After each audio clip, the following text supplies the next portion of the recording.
So I was reading today something in 2 Corinthians 7, and I had to repent.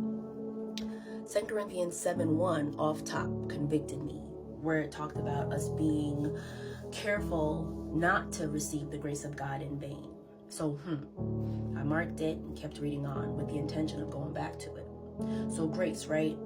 Grace is this gift that we get from God. It's favor, it's privileges that we get from God that we don't deserve at all, but we get them anyway, right? So boom. Be careful not to receive God's grace in vain. So what does that look like, receiving God's grace in vain? That would be having all this favor, all these privileges, and doing absolutely nothing with it in our lifetime. Nothing righteous, at least.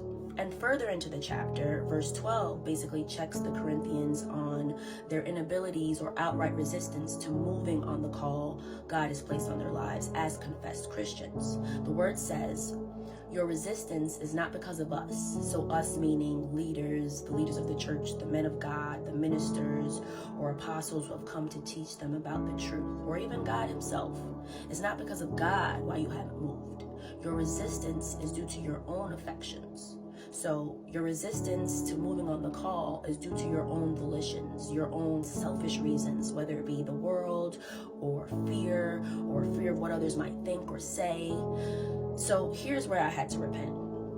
How many of us have had a call, we heard it loud and clear, but we didn't move on it because, we were scared of being outcasted or rejected.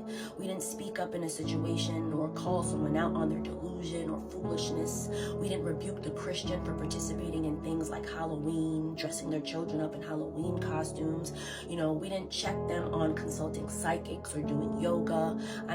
There are so many times and opportunities where we are called to address something as Christians and we just don't move. Hands raised. Yeah, I repent too.